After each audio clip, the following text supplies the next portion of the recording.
Alright everybody, what's going on? Welcome to another video. Today's going to be a bit of a different one. I'm going to answer the question that I get the most in these comments, in these live streams, and at card shows. And that's, Keen, what's in your PC or your personal collection?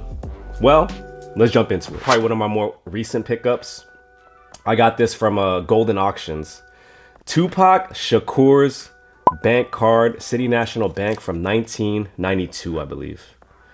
I saw this in the pop culture auction for Golden, and I just had to have it. I mean, you know, I'm a big Tupac fan, big hip hop fan. Tupac really big in West Coast rap and just hip hop in general. So very cool story to have this card. I was very excited when it came in and I won it.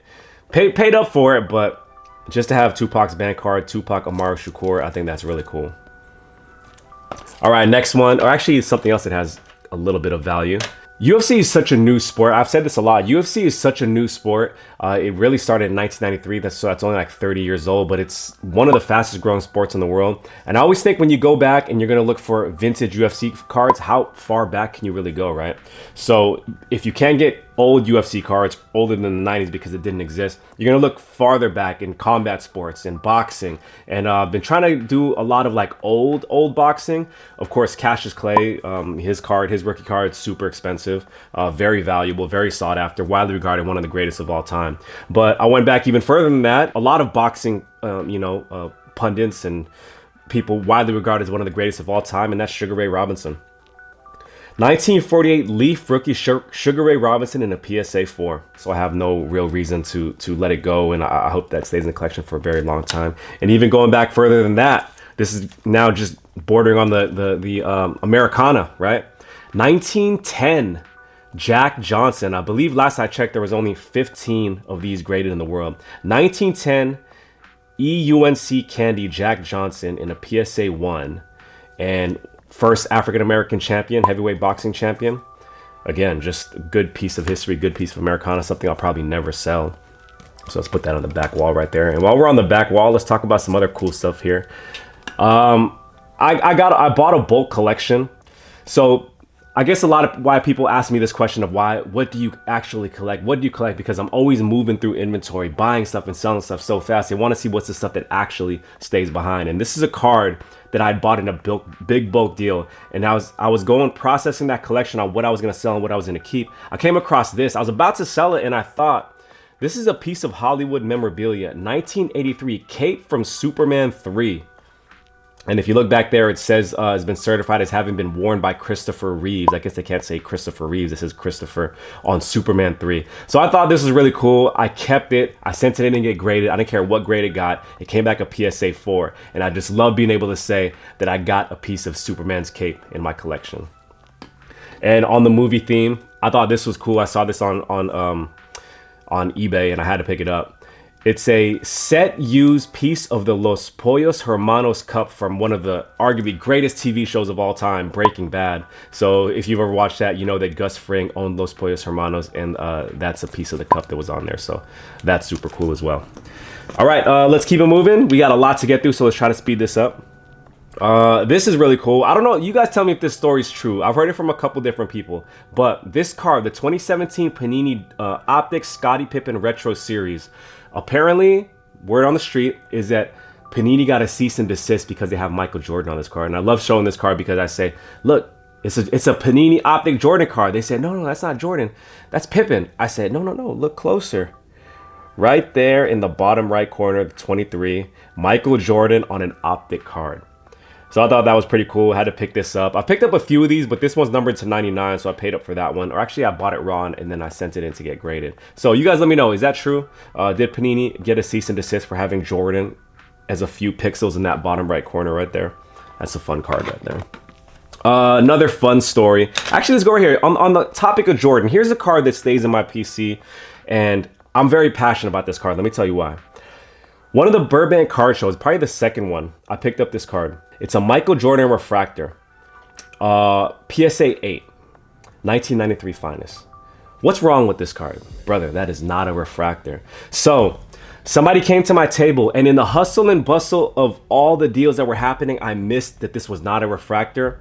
And I ended up paying like $750 for it, which is whatever it was that was worth at the time. And it sucked. I tell you what, it sucked, but I'm keeping this in the personal collection because this is a lesson to me that I always have to be on my stuff. And I'll tell you the honest truth, I do believe that the guy that sold this to me, just by the way he was talking, just by how he landed on the deal, he knew that this was not a refractor, but he sold it to me because in his mentality, it was pawn it off to the next guy. And I say, you know what? This card is going to stay with me. A, because it's a reminder that I'll always be on my stuff because it's cost me money when I'm not.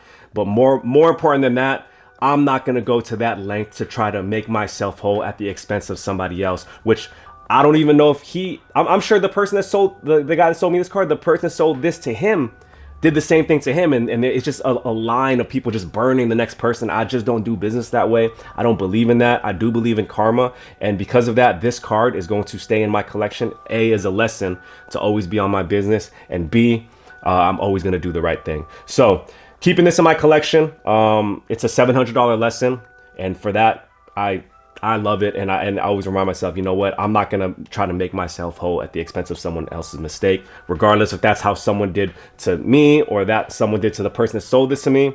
That's just the way it is. That's just the way it goes. So we keep it moving.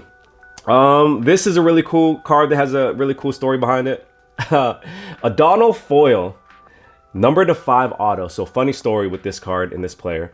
When I was younger, I found a Donald foil at at where I was working at. I was working at a bookstore. I saw Donald Foyle walking around. I was walking around. I said, "Oh, Mr. Foyle, can I please get your autograph?" And I grabbed the first thing I could grab, which is receipt paper, the first pen I could grab. And I ran to him, and he signed it. And I was, first real celebrity that I had autograph something for me. So I took that home, hung it on my wall. And then I started noticing as days went by, his autograph started fading, and it started going from black to gray to yellow, then blank. Now all of a sudden, I just had a blank receipt paper on there, and I realized that I did not give him a Sharpie to sign his autograph. I gave him one of those $100 bill pens. So the ink just faded slowly and slowly over time. So what was an exciting moment for me to have a Donald foil ended up being just a blank piece of receipt paper. So first money I got when I had the chance, I said, you know what? I'm gonna go buy the most expensive Donald foil autograph I could find, and this is numbered 1 out of 5, a Donald foil. So I thought that was a really funny story. This is cool. I think I like Ric Flair, and I like currency. I do think Ric Flair transcends hip hop culture, wrestling culture, pop culture. So I saw this and I just had to have it. It's an autographed $2 bill by Ric Flair. And I just like the big slabs like that. So that's a fun one to add to the collection. And speaking of currency, I got this a long time ago. Me and my dad, he collects currency and I like to collect it with him. We collected $2 bills. So that was my way of paying homage to him by having a $2 bill like that. But this is the $100 trillion bill from Zimbabwe. And I believe we got this, it might have been like 15 years ago. Long time ago. So the story behind this is Zimbabwe was suffering, and again, I'm just talking off the top of my head. I should have researched my facts before this, but Zimbabwe was suffering from record high inflation, and their money became worthless. And I think it got to the point where people were walking around with bundles of this, bricks of this. I'm talking like World Series of Poker championship, final table, first place bricks of $100 trillion bills, dropping them on table and paying for a loaf of bread and like a dozen eggs. So their money had just no intrinsic value, and they switched over the dollar. But this was the highest denomination that they had. And I think when I bought these, we bought like a few of them. I want to say like 5 of them, and they were like $10 a piece. And someone double checked me, but I do believe they're worth a lot more than that now on the open market. But these are uncirculated, very mint. And again, I gave these as a gift to my dad, and we like to collect currency. So the $100 trillion bill. This is something unique that's not card related, not sports related, that we do keep in our collection. And yeah, got this as a gift from somebody at a show. It's a Jackie Moon custom card with the Fleer design. I thought that was really cool, really funny. And speaking of big slabs, I do like collecting the big slabs. I know the hobby doesn't like the big cards or they like things being in that compact shape, but I do like the big slabs. And I made a joke on the streams, and I made a joke saying, I want to find the biggest PSA slab I could find. And guys, I went and found it. I can't even show it on this camera. I got to show it on this camera. Look at that. It's bigger than my head. Almost. I got a big head. But look at that. John Cena. You can't see it. John Cena auto. little index card. So like little window pane, but got the PSA sticker right there. So if there's a bigger PSA slab out there, please let me know. I'm a buyer. Yeah, I love collecting super duper off-centered cards. I have the most uncensored Jalen Hurts silver prism. I actually paid for this raw just to have it, and then I sent it in to BGS myself because I wanted to say I have a Jalen Hurts silver prism BGS 3.5 with the 1.5 centering. So I think it's pop 1, none lower technically. But yeah, this one got a lot of like engagement on Instagram, which I thought was really funny. So I wanted to keep on adding on top of that. And I bought as many off-centered cards as I could find. And here's another one. Here's a Conor McGregor with a 0.5 centering. And if you ever wondered what 6 corners looks like, that qualifies as a 6 corner right there. So there's a Conor McGregor right there. And this is actually a set. It's one of 2. I got the other card as well. Right there, see? The Zhang Wei Li super off-center card. So that's add that to the off-center PC. Here's another one I went out and bought on eBay when I found it. Look at this super off-centered.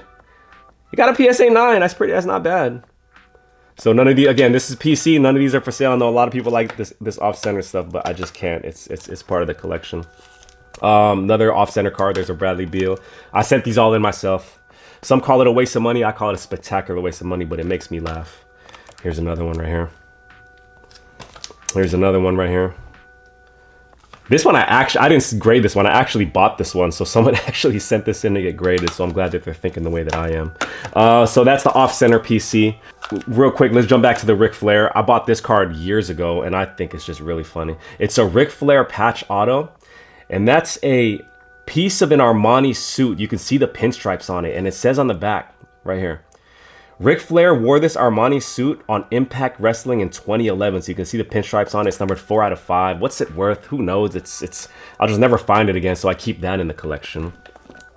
And you know me, if you guys see me on the streams and you see me on YouTube, Messi's one of my goats. And I'm always drinking yerba mate. It's my choice of caffeine these days. And I had to keep this Messi numbered to 99 mate card. So that's him. Dressed up, going to a match, backpack on, mate in his hand with a thermos under his arm right there. So Messi, my goat, love drinking mate. Thought that was a funny card to have. You know, as far as what's in my PC, my personal collection, I remember reading the story. I think it was Tom Ford. I want to say Mark Jacobs, but they got a tattoo of SpongeBob on their chest or their arm, and they asked him, why do you your tattoo has no meaning, why do you get it, why'd you get that? And he just said, you know what, I just like looking in the mirror every day, seeing that tattoo, and it makes me smile and it makes me laugh.